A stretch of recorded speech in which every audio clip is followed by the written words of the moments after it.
बच्चे भी मांग मांग कर खाएं ये लड्डू, इतने ज़्यादा स्वादिष्ट बनते हैं। साथ ही एक लड्डू दिन में खाने के इतने फ़ायदे हैं जिन्हें गिनना मुश्किल है। जिसमें से कुछ फ़ायदे मैं आपको बता दूं कि इससे इम्यूनिटी स्ट्रांग होती है, कोलेस्ट्रॉल कंट्रोल में रहता है, हार्ट के लिए बहुत अच्छा है ये लड्डू, और आँखों की रोशनी भी तेज़ होगी, साथ ही दिमाग भी तेज़ होता है। ये तो कुछ ही फ़ायदे हैं, इसके अलावा इतने फ़ायदे हैं कि आप गिन नहीं पाओगे। तो इसके लिए हमने ले लिए हैं ये अलसी के बीज, जो कि मैंने 250 ग्राम लिए हैं। इन्हें हम बिना घी के ऐसे ही सूखा पैन में डालकर भून लेंगे। फ्लैक्स सीड्स में होता है ओमेगा 3 फाइबर, जो कि हमारे डाइजेशन को भी इम्प्रूव करता है। विटामिन्स, मिनरल्स, प्रोटीन सब कुछ हमें इस लड्डू में मिल जाता है, तो हमें ज़रूर खाने चाहिए। इन सर्दियों में आप ये लड्डू ज़रूर बनाएं। जब ये फ्लैक्स सीड्स इस तरह से चटकने लग जाएंगे, जैसे कि आप देख रहे हैं, आवाज़ भी आने लगेगी, तब तक इन्हें हमें भूनना है। कलर भी हल्का सा चेंज हो जाएगा। तोड़कर देखेंगे तो ये बीज जो है बहुत ही इजीली टूट जाता है। ये इनके भुनने की पहचान होती है। अब मैंने अलग थाली में निकाल लिया इन्हें ठंडा होने के लिए, फिर बाद में इन्हें पीसेंगे। तब तक मूंगफली को भी भून लेंगे। 100 ग्राम के करीब मूंगफली ली हैं।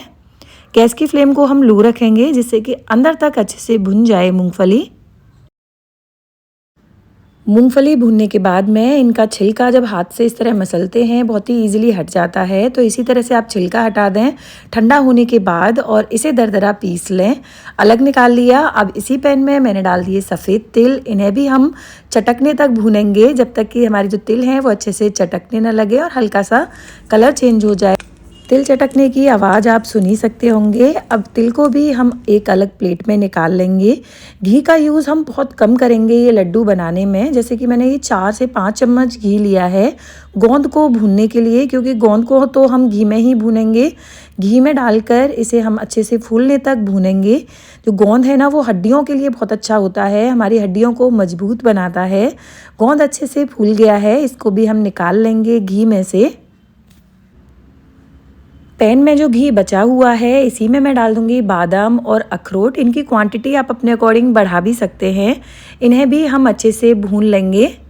केवल गोंद को आप घी में भून लें, बाकी सभी को ऐसे ही सूखा रोस्ट कर लें, तब भी आप बना सकते हैं। अगर आप और कम घी में बनाना चाहते हैं, अच्छे से भूनने के बाद में इन्हें भी मैं अलग प्लेट में निकाल लूँगी और दरदरा पीस लूँगी ठंडा होने के बाद में। मखाने लिए हैं 100 ग्राम। इसी घी में मखाने डाल दिए, अलग से कोई घी नहीं डाला है। और मखानों को भी अच्छे से मिक्स करते हुए भूनना है, जब तक कि एकदम क्रंची ना हो जाए। मखाने भुने हैं या नहीं चेक करने के लिए एक मखाना उठाएं और उसे हाथ से तोड़कर देखें। बहुत ही क्रंची हो जाते हैं भुनने के बाद में मखाने। इन्हें भी एक थाली में अलग निकाल लूँगी और ठंडा होने के बाद दरदरा पीस लूँगी। अब पैन में डाला है मैंने सूखा नारियल कद्दूकस करके। आप चाहें तो नारियल का बुरादा ले सकते हैं इसके लिए। इसे भी थोड़ा सा भूनेंगे, बिल्कुल ज़्यादा देर नहीं, आधा मिनट लगता है केवल इसको भुनने में। निकाल लेंगे अलग प्लेट में गोले को भी। अब जो फ्लैक्स सीड्स हमने भुने थे वो ठंडे हो गए हैं। इन्हें हम एक मिक्सी जार में निकाल कर पीस लेंगे, बिल्कुल बारीक। बिल्कुल जैसे आटा होता है ना, उसकी तरह बन जाता है ये पीसने के बाद में, जैसे कि आप देख सकते हैं। जब आप ऐसे छूकर भी देखोगे ना, तो बिल्कुल आटे जैसा टेक्सचर लगेगा आपको इसका। मूंगफली का छिलका हटाकर दरदरा पीस कर डाल दिया। तिल को पीसेंगे नहीं, तिल ऐसे ही डाल देंगे। भुना हुआ गोंद दरदरा पीस कर डाला है। बादाम और अखरोट दरदरे पिसे हुए और मखाने दरदरे पिसे हुए। भुना हुआ नारियल भी डाल देना है। सभी को बारीक नहीं पीसना है आपको, दरदरा रखेंगे तभी लड्डुओं का टेस्ट अच्छा आएगा। खाएंगे ना आप लड्डू तो एकदम क्रंची लगेंगे खाने में, जो कि बहुत ही ज़्यादा टेस्टी लगते हैं। अच्छे से सभी को मिक्स कर लेना है। अब मीठा टेस्ट देने के लिए हम इसमें डालने वाले हैं गुड़। कोई शुगर पाउडर नहीं डालेंगे। गुड़ डालने के लिए हमें गुड़ को पिघलाना पड़ेगा। इसके लिए पैन में डाला है मैंने 1/4 के करीब पानी। बहुत ज़्यादा पानी नहीं ऐड करना है। आधा किलो डालेंगे गुड़। जैसे मैंने इंग्रेडिएंट लिए थे ना वज़न के अकॉर्डिंग, उतने ही वज़न का हम डालेंगे इसमें गुड़, और गुड़ को पिघलने तक हम इसे मिक्स करेंगे। गुड़ पिघल जाता है ना, उसके बाद में हमें बहुत ज़्यादा चाशनी को पकाना नहीं होता है। केवल 3 से 4 मिनट, आप घड़ी से टाइम नोट कर लें, केवल 3 से 4 मिनट ही पकाना होता है। गुड़ पिघल गया है तो इसमें मैं कुछ इंग्रेडिएंट्स और ऐड करूँगी, जो कि इसे और भी टेस्टी और फ़ायदेमंद बनाएंगे। जैसे कि इलायची डाल दी और डालेंगे काली मिर्च लगभग 3/4 छोटी चम्मच और 1 छोटी चम्मच सौंठ, जिसे ड्राई जिंजर पाउडर भी बोलते हैं। अच्छे से मिक्स कर लेंगे। केवल 3 से 4 मिनट के लिए पकाया था मैंने चाशनी को। चाशनी आपको देखनी नहीं है कि 1 तार की बनानी है या 2 तार की। जैसे ही 3 से 4 मिनट आप गुड़ पका लें, इसको तुरंत ही अपने मिक्सचर में ऐड कर लेंगे। गरम गरम ही इसे डालना है क्योंकि इंग्रेडिएंट हमारे ठंडे हो गए हैं। गरम गुड़ डालेंगे तो ये जो टेम्परेचर है वो मेंटेन हो जाता है, बहुत ज़्यादा गरम नहीं रहता है मिक्सचर।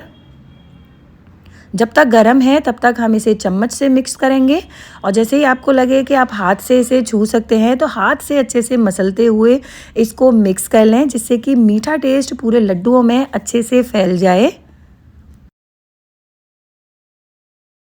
हल्का गरम मिक्सचर होगा तभी हम लड्डू बनाना शुरू करेंगे। हाथों से थोड़ा घी लगा लें जिससे कि हाथ से चिपके ना ये मिक्सचर।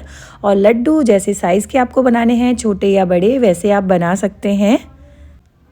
एक बार बनाकर इन लड्डुओं को आप महीने भर तक स्टोर करके रख सकते हैं और एक लड्डू आपको डेली खाना है। अंतर आपको खुद ही पता लगेगा, इम्यूनिटी बूस्ट हो जाएगी।